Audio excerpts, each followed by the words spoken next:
With the world of coaching evolving and the carousel is always changing, we're going to sit down with some coaches and we're going to figure out why they coach, how they coach, what they coach, and most importantly, we're going to figure out why they chose this profession. My name is Casey Wilkinson, and I'm your host of the Coach's Why podcast. That was my Coach's Why. All right, welcome back, everybody, to another episode of the Coach's Why podcast. I am your host, Kason, and we have Coach Gentry Gasser in the building today. Coach, how you doing today? I'm great. So happy to be here. Yeah, of course. Thank you for coming back on.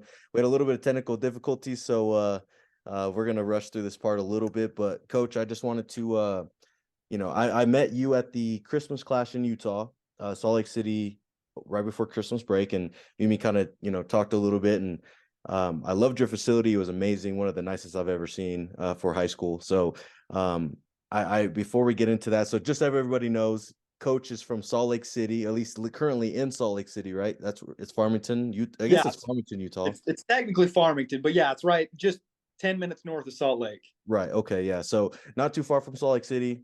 So he's going to join us today, and we're going to get to know him a little bit and figure out his why and why he's coaching. So, Coach, I'm going to hand it over to you. I'm going to let you go and tell everybody where you grew up and when you got into the sport. Yeah, so I grew up in Delta, Utah, small town, central Utah. Our high school only had about 500 kids in it. Wow. When you live in a small town like that, you have to be entertained by something. So I got started wrestling really young, second grade probably, first grade maybe, going around to little league tournaments around central Utah, and then I wrestled straight through high school. Delta is a pretty storied program. 31, 32 state championships right now for the team. And so a lot of wrestling tradition there. And I wasn't that good at wrestling. I didn't wrestle in college, never a state champ, anything like that. But I love the sport and I love the stuff that it taught me. And so I kept it going. When I went to Southern Utah University, I helped start a wrestling club there. Oh, wow. Okay. I got my teaching degree in history from Southern Utah, and then immediately jumped into teaching at Hillcrest High School that's in Salt Lake. And I taught there for 5 years, was the head wrestling coach there. And then Farmington's a new school. It opened 5 years ago, and I had the chance to jump up and open a new school and start a new team. And so I came up here and been rolling up here ever since. Yeah, for sure. No, yeah, I know how solid Delta is and I feel like a lot of those small towns produce some of the best athletes or some of the most physical athletes I've ever went against. We used to play like Blanding, Utah. I don't know if we ever went against Delta, but I know, it's probably relatively similar, small school, small town. So I understand you were brought up in a very solid, at least I would assume, like as you mentioned, though, a very solid, probably obviously to have 30 championships is impressive as heck, but very solid program in a very small and probably supporting town as well. So going to Farmington, I'm sure was a culture shock a little bit. Yeah, it's a change. It's crazy because there's really good wrestling up here in Davis County and around the schools around me. They're really good wrestling, but to try to build a new culture and start some new tradition, it's a big step, and it's something I didn't really expect. Right. And probably wasn't as prepared for as I would have liked to have been. But Right. Man, it's been a lot of fun. It's been a lot of hard work and sleepless nights to try to figure out the answers, but it's great. Yeah. No, I know you guys had what, 2 state champs before this year, right? And this year, did you guys have another one or two? Did you have one this year? Yeah, we had 2 in our first couple of years. We've had 2 state champs and a dozen or so placers. And then this year we didn't get a state champ this year, but we had 3 more kids place. And oh, nice. And kind of just little by little, step by step. Yeah, growing, man. That's all that matters. So, so I know that you mentioned that you never wrestled in college, right? But was that ever something that like you wanted to do? Is that something that you? Yeah, Sorry, absolutely. I mean, like here's the problem that I've seen, and it's something that we're working hard with our USA Utah wrestling guys and some of the newer coaches coming in. There was this sentiment for a long time, the late 90s, early 2000s. There was a sentiment that it was D1 or bust. Like if you Yeah. didn't wrestle D1, it wasn't even worth trying. And as I've gotten more into this stage of coaching and whatnot, I'm like, I look at all of the opportunities that are actually out there for JUCO, for D3, Right. D2, Right. that there's so many opportunities. And if, I mean, looking back, I wish I would have known that and pursued that harder, because man, anybody that gets a chance to chase this dream and wrestle a little bit longer, that Got to take more it. power to them. It's so Yeah. great. Yeah. No, I agree. I think that's something, and I've mentioned this a few times I think almost every podcast I've had so far, every episode, but I think that that's one of the things that I've always tried to instill is like, hey, D1 is great, but unless you're going to be that RBY right away, that Spencer Lee, you're going to go up there and be able to, you know, be competitive or at least see the mat as a freshman, or maybe even a sophomore, right? I know it might not be first or second year, but if you're waiting till you're a fifth year senior to see the mat, right, when you could have went to a smaller school and been seeing the mat from an early age, I think it's huge to, it's a better experience. So I preach that all the time. So I understand. And I was the same way. I didn't really get taught that either. I kind of, I was a little bit younger than you, so I started kind of seeing that, but it was always kind of like, oh, I want to go D1. D1's the place to move, and if it's not, then where else should I go, or should I even do this? So, I try to do that as a coach too, is preach to the kids like, hey, there's options for you. So I understand. I mean, I'm sure. So I know you said you were never a state champ or anything like that. I wasn't either, but it sounds like you learned a lot from the sport, and that's why you continue doing it. What were some of the things that you feel like taught you the most, or that you still hold to this day? Well, so I've I haven't shared my story this way very much with very many people, and I don't know, it's just not kind of Forte, yeah. my personality necessarily. Yeah. Um, I guess sharing it here is as good as anywhere. So I want a lot of times coaches, right? Like we all had that coach in high school, whether it was football or wrestling or whatever, that was like they were there to coach and teaching was what they did to get there, Yeah, right? right. And I wanted to teach long before I ever even thought about coaching. Teaching is something I've kind of wanted to do for a long time. And then my senior year of high school, so I graduated in 2006. Okay. And my senior year, again, super tough program, all that kind of stuff. If I wanted to see the varsity lineup, I needed to wrestle at 130, maybe 135. Going into football season, I weighed 165. Oh wow. Okay, that's a And big and cut that in and a that's few and months. could I like looking back as an adult, as a coach, as Yeah. it was dumb. But I wanted to do what I needed to Yeah, of do, course. and so I worked my butt off and started cutting that weight. And honestly, I mean, it sucked. We all know how cutting weight is. It sucked, but it Right. wasn't terrible. It wasn't as bad as it sounds to get Right. down that much weight. Maintaining it, like I have 4 older brothers, all of them did some wrestling, and so like my parents understood how it works, and my mom told me, she said, we're not doing the roller coaster. You're not getting down to weight and then ballooning back up and then getting Right. down. So I got down to about 135 and I just maintained it. It was going in early every day, running, doing all that extra work to keep the weight off. And I just got sick. I got like, I was in, we had the, like, one of those matches I was looking forward to more than any others. It was against Wasatch High School. Okay. Yep. And I was excited. Um, so I was in the morning cutting some weight and I started getting stomach cramps. Oh, okay. And so I stopped running. I couldn't run. It was like Painful. doubling me Yeah. over. And I stopped running, went into the locker room, take a shower, and it just stayed, right? I just couldn't get rid of it.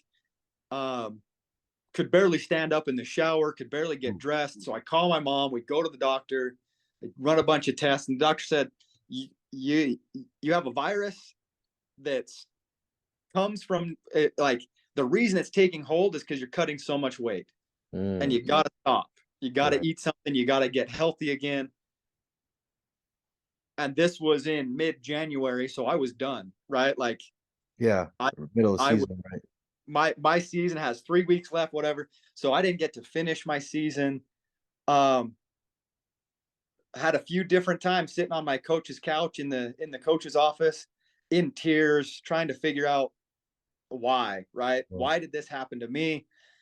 And this is one of those things that pushed me to coaching more than anything else. And he sat me down and said, "Hey, I know you can't be on the mat where we all want you to be, but I need you in the room. I need you on the bench. I need you with the team because that's the kind of person you are, and you need to help your teammates be better.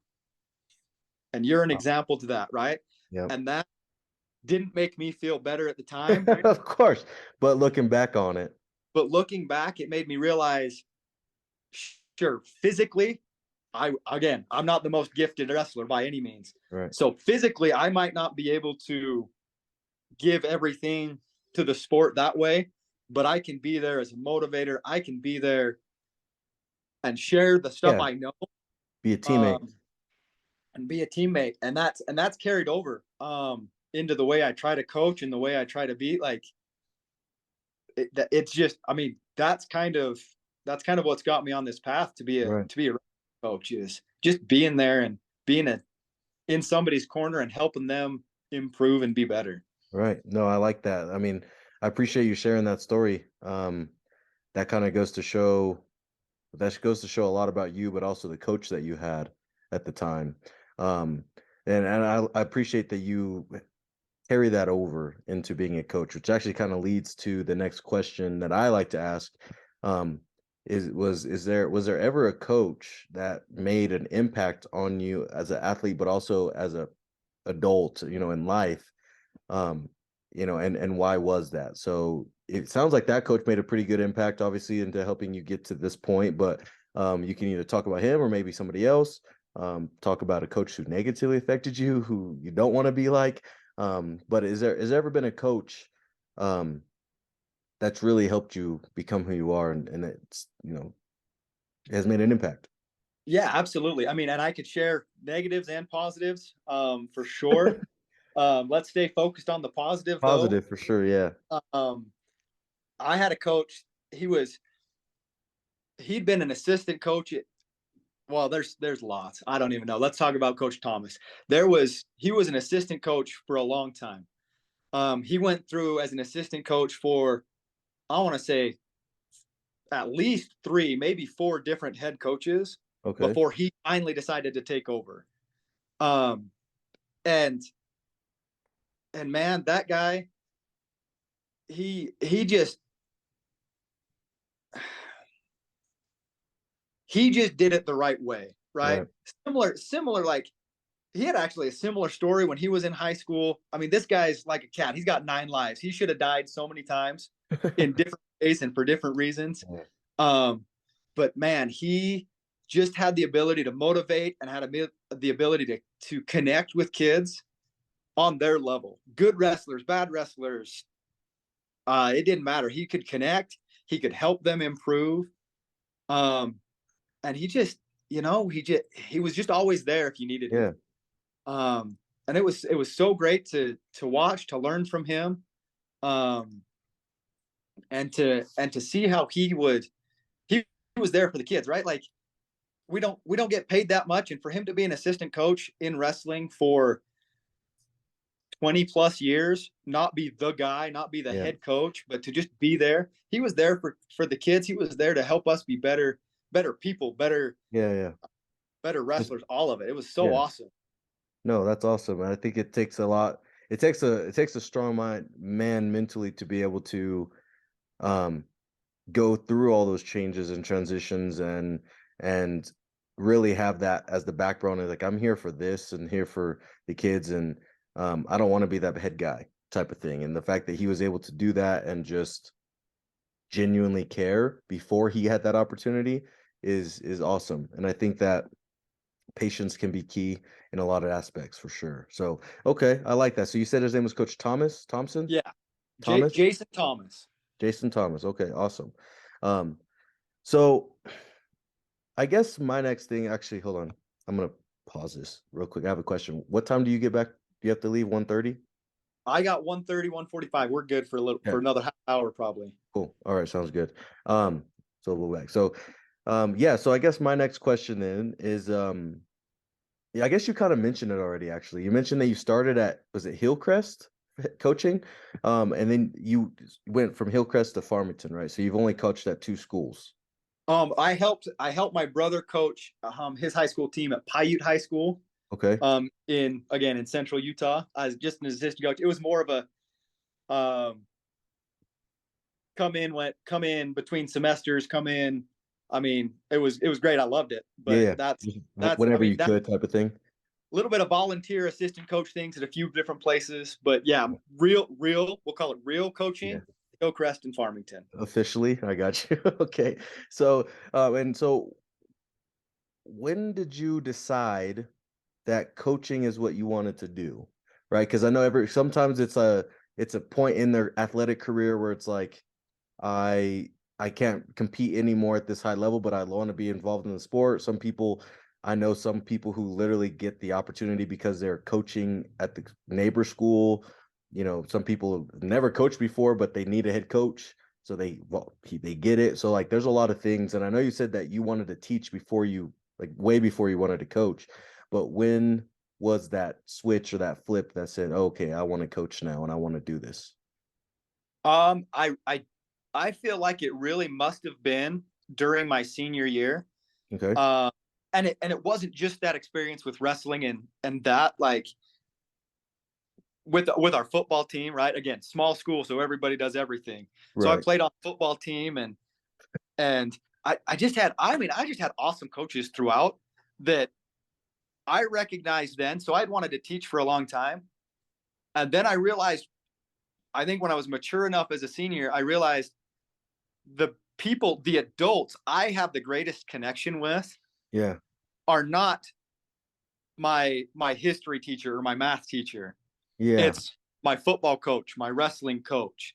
It's Yeah. these guys that I get to associate with on such a more personal level than you get to as a teacher. I mean, I hope I get to influence kids and help kids as a Right. Of teacher. course. But having done it for 10 years now, I recognize the kids who I really can create those relationships with are the ones I see outside of the classroom in the wrestling room. Yeah. The ones who are putting in the extra work, essentially. Right, right, They want to be there. They don't have to be there. They want right. to be there. Yeah, Right. exactly. So it was through that experience, through my senior year probably, that I really recognized what I really want to do. And like I said, I love teaching, but what I really want to do is influence kids, help kids. Right. And I'll have a better way of doing that through sports and through my love of wrestling, my love Right. of athletics. Yeah. No, I like that. I think that there's, in today's world, especially, right? You've seen it, right? You said you've been teaching for around 10 years, so it's been a big transition from how kids were then versus now, right? I graduated 10 years ago. Literally, my 10-year unit is 2013, so 2023. So it's crazy to see how much change has happened just in how kids are, whether that's a positive, you could, that's a whole nother conversation, but whether you think it's positive or negative, right?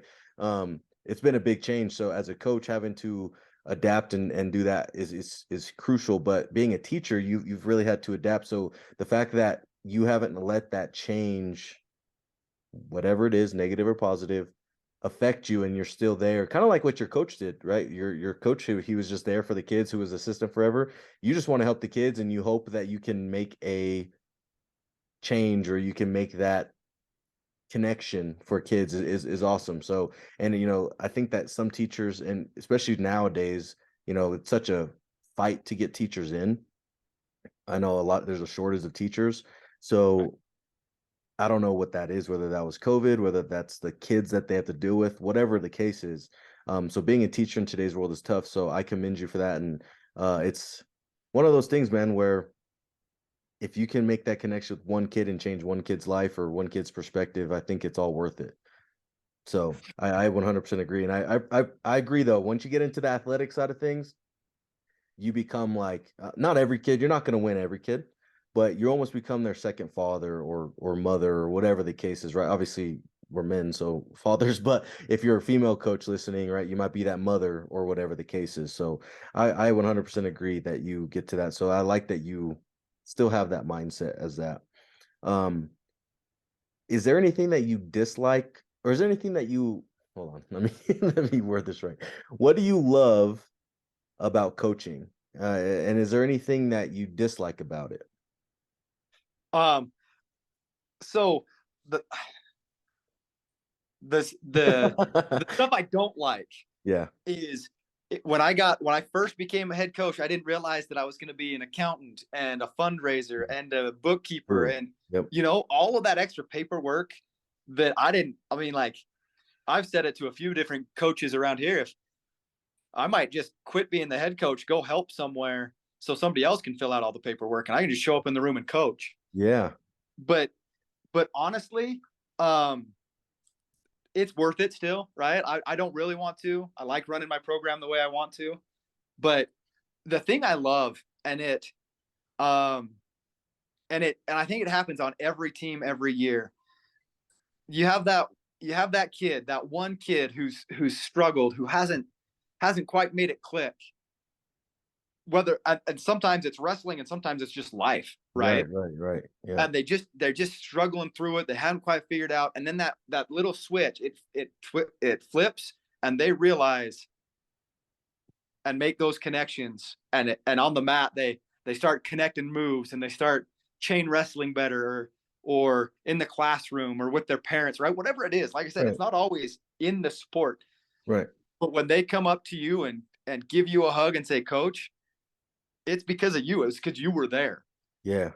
And you never gave up on me and you kept helping and you kept teaching and coaching and right, like that's what makes it all worth it, and that's the thing I love. Right. um and I I remember an experience as a teammate, an experience that kind of shows this. We had a kid on our team, wrestled for 4 years in high school, right? hmm He won one match his entire high school career, wow.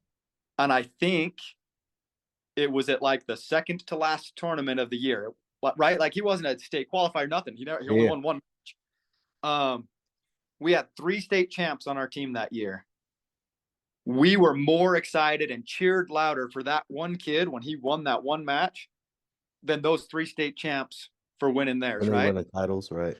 Um, and so that's it, right? And it's not, like I said, wrestling examples, and I love it when it's on the wrestling mat when it clicks. But I had a kid whose parents were going through a pretty rough divorce. He was kind of losing himself into friends that he shouldn't be hanging out with, and kind of getting into a little bit of drinking, maybe drugs. I'm not sure all of what he was Right. doing. Right. And and started, like, wrestling was the back of his mind. He didn't care at all. He was still showing up most of the time. And I pulled him aside and checked in on him and asked him what was going on, and he just broke down and shared it with me. And it was almost like it went away Yeah. because he finally had somebody he could trust to talk to, and Right. somebody he could trust to be Rest open himself. and share Right. what he was feeling. Right? That's got nothing to do with wrestling. That just has Right. to do with life. Right. Caring. Yeah, no, I love that. That's actually one of my favorite things too. I love that too. Actually, you mentioned if it was on the mat, I actually had a girl who last year she became ineligible at semester because of grades, and she wanted to get her grades up. So we talked to her. She got her grades right for her to compete, and she always asked a lot of questions, never really understood certain things on the mat technically. And actually, at the Utah tournament was her best tournament, I think, all year. The girls' side of it had 64 girls or so versus the guys had 35 to 40. So huge tournament for the girls' side. And she ended up making it to the blood round. A girl who a second year wrestler, she grinds every day. She asks questions, she complains, but she shows up, she works, and she tried. And it was really cool to see her take that leap. And after that, it was kind of she started placing every tournament we went to. So Arizona, bigger ones in Utah, or bigger ones in New Mexico, and then the state tournament she placed too. So it was really cool to see that happen. And her crying, she cried because she lost, but she also was crying because she was so happy. At the end we talked to her, so I agree. There's that. What do you love about it is when the kids feel that sense of, I did it, or I overcame this, or like you said, off the mat, right? I had a kid who liked to fight and get in trouble, and he ended up getting caught and getting into pretty heavy trouble. He was able to come back. We talked to administration. He came back and showed up every day. Never had to worry about him. He was getting his grades right after that, and he still shows up to the off season stuff. So it was one of those where we sat down and had a conversation with him, and he kind of figured it out. At least after, I mean, he had to learn the lesson after, but we talked about it. So I agree. I think that having those moments with the kids, whether like you said on the mat or not, is a huge reason why we do this. At least in my opinion, but it sounds like you, and I'm sure most coaches would also agree with that too. So what's it like living in Salt Lake in Farmington? Well, it's I mean it's a great place to live. It's a great place to raise a family. A lot of family values here. A lot of I mean it's Utah. People know Utah. It's got a lot of Mormons, members of the Church of Jesus Christ of Latter-day Saints. I actually think I asked you a question when we were in Utah. It was in between a match or something. We're walking by. It was actually after you and me yelled at that ref, because I yelled at him twice. I was pissed off. I got in his face and like, you're gonna leave. And then we walked up, and then you blew up on him because he was a JV ref on a champion side of the bracket, and obviously that tournament. So I remember I was talking to you afterwards, asking you about it, and then I asked you about the polygamy thing. Yeah. You're like, no, it's not that serious. It's just what you see on TV. There's only a few families. So I think that people, and I even told you that, I was like, I think that Utah has that rap of those things like that. So I know I just had to bring that up because you're like, it's Utah, so you have the Mormon thing and stuff. So I just had to bring it up. Coach Yeah. Gasser here validates that it's not every family is gonna have 4 wives. Not every Oh, man.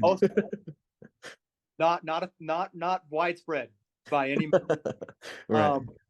But yeah, I mean, it's got some stigmas, but there's some fantastic people here. A lot of great places to go to see. You know, talking about living in Salt Lake, Farmington, hikes, lakes, skiing. It was a great Right. ski year. No, but I think that's the one of those things too that's great is our wrestling family here, Mhm. right? Just across the board. Like there are so many people who I know I could count on in a pinch if I needed anything. Um, I mean, I got somebody I can call. I know coaches all over. I know. So Right. anywhere I can be like, hey, car I broke down, place to crash, or I need some help to do this, and I'd have it in a right. heartbeat. So Right. that's awesome. That's one of those great things about being in Utah, about being in the wrestling community in Right. general. Being Uh, there. I but I like that. I mean, it's a big town, obviously a bigger city than where we are, right?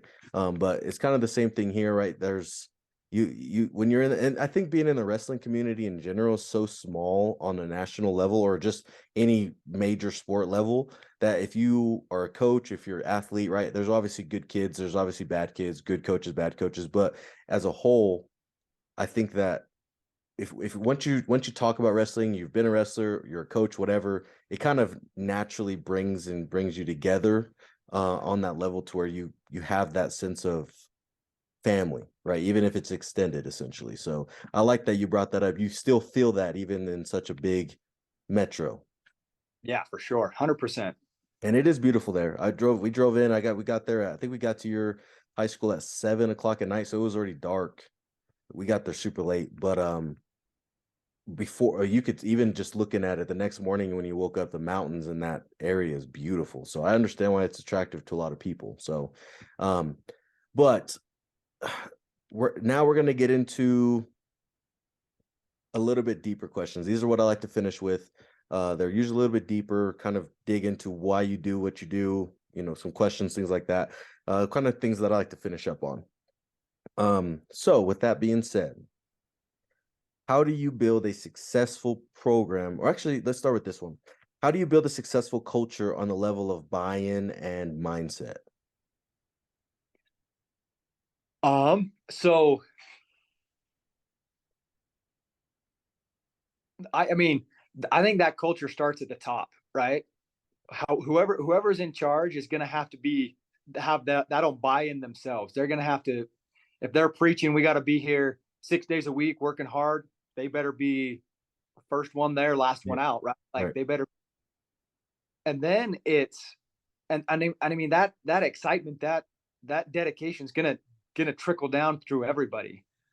Um, I think high expectations Mm. are important too. Um, and not, again, so much of it, I don't think culture has really anything to do with wrestling, right? Culture is something that comes from outside of the sport you're doing, right? Okay. Culture in a school, culture in a business, right? All of these things lead to being more than just what the activity is you're doing. Right. Okay. Um, and I've always found in my coaching, having a um I don't know, mission statement, having Yeah, something to follow. a mission statement, a set of values, Yeah.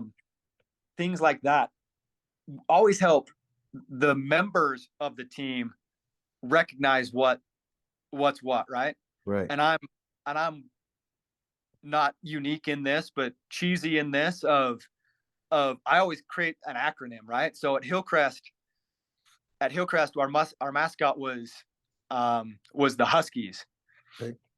And so I created an acronym of MUSH, right? Sled dogs running and pulling a Yeah. sled. Right. And that acronym was Medal, Unity, Service, and Honor. Medal, unity, service, and honor. Okay.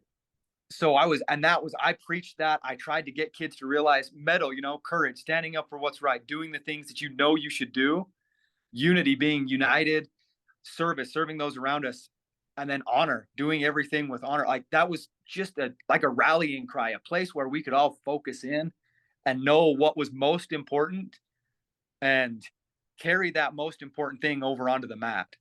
Um, I have something similar here at Farmington. Um, and again, that's what it takes in my mind. That's what it takes to build a culture, is to get everybody on the same page, to get Right. everybody striving for the same goals. I mean, we looked at all of the transfers going on in college right now, and Aaron Nagao just barely transferred to Penn State, Yep. right? And if you listen to his interview that he gave, he talked about how, I mean, I don't know, depending on who you believe on social media, he got money, he got more money, he didn't. But what he said is, I think Penn State is the best place for me to, and the place that God wants me to be, to better my wrestling career, to be a better person, because we all have the same goal. We're all striving for the same thing. Right.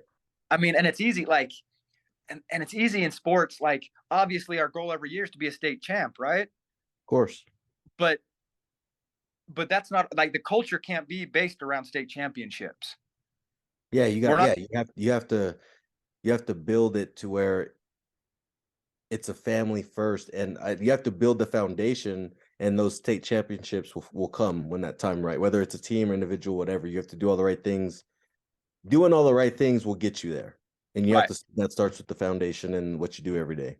Right. Absolutely. Yeah, and that's just it, right? Like, we gotta build that foundation and build everybody up and get them. I mean, it's so funny. Wrestling's such an awesome sport because it's individual, right? But Right. no individual is going to go as far if they're only focused on themselves. Right. They're going to have people around them. They're going to have to help get people better, get the Right. better.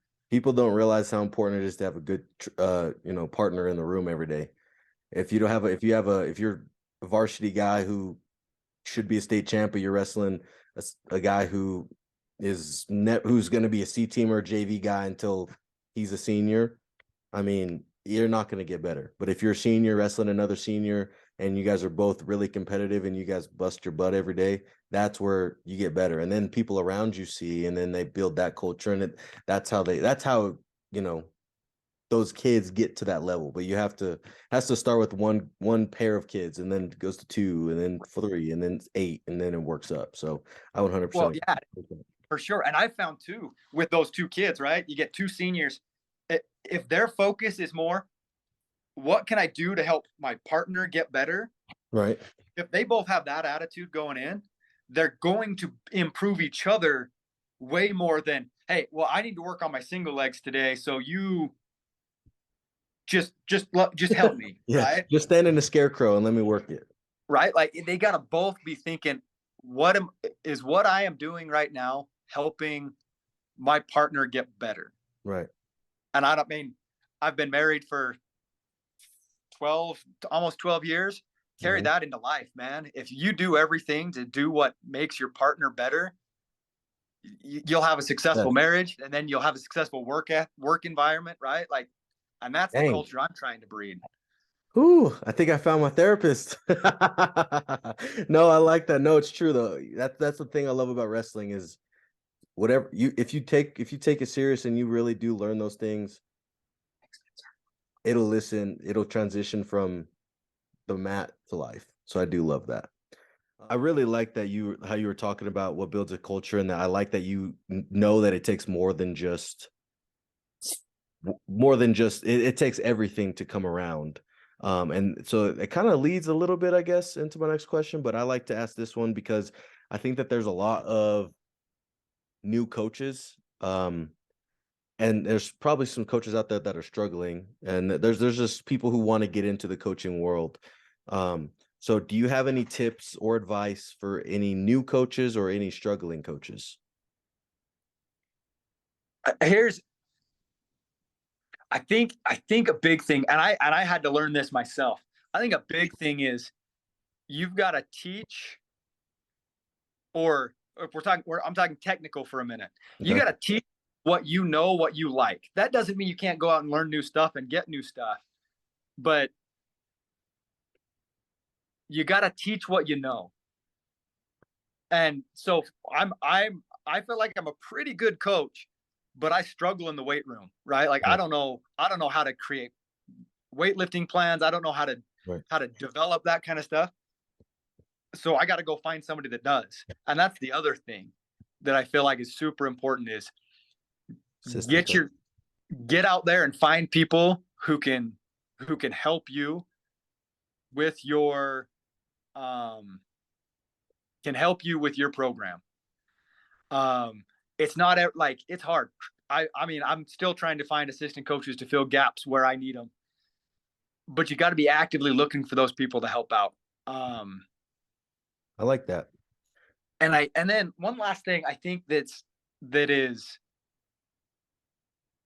I think your podcast sums it up, right? Like, you got to remember your why, right, all the time.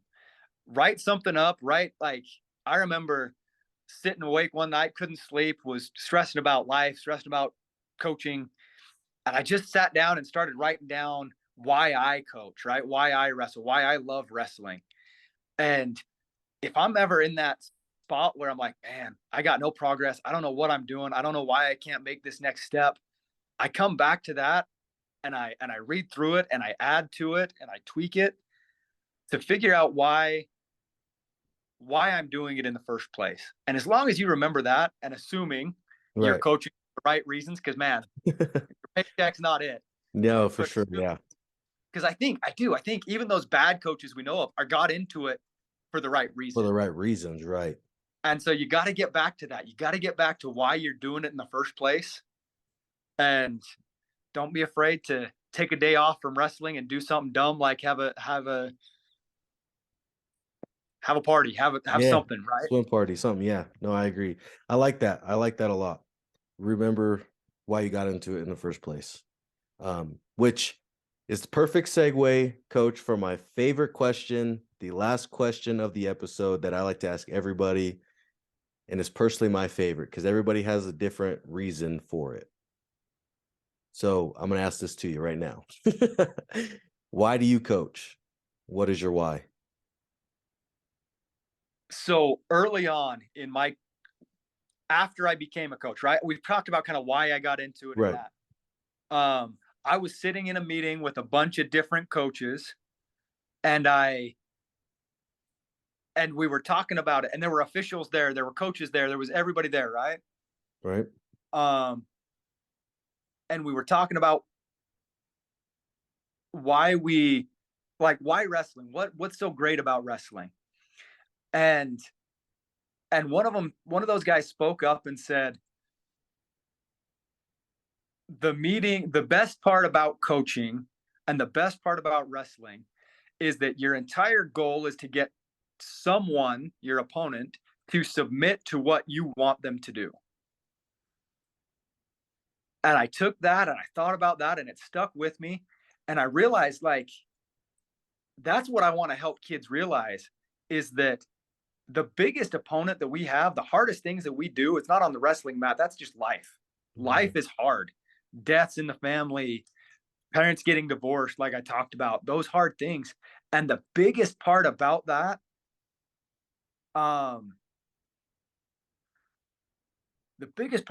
is that's what we want, is to submit life and all of this crap that we go through, all these hard things, and say, no, I'm stronger, I'm better, I can get through this.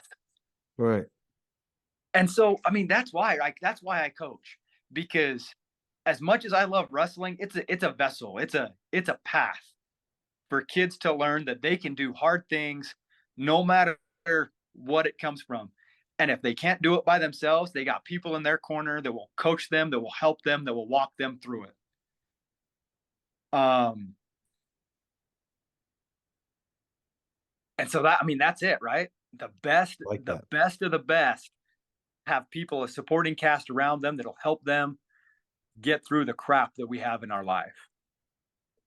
Teaching, so your why, I like that a lot. Teaching kids that your biggest opponent is life, and we have to find ways to overcome it, and we have to be able to fight through the crap and and I think that's huge, man. I think that's something that makes better people. And I've talked to other coaches who don't coach wrestling, but they feel like if they were the head coach, or if they could do it differently, or they are trying to do it, they're trying to get all kids that aren't playing, if they don't do it anything over winter, or if they play football or whatever, they're trying to get them into wrestling because of the lessons it teaches. Not only that'll help them in wrestling, but also in football, but also long-term life. So I love that. I love that. I love your why.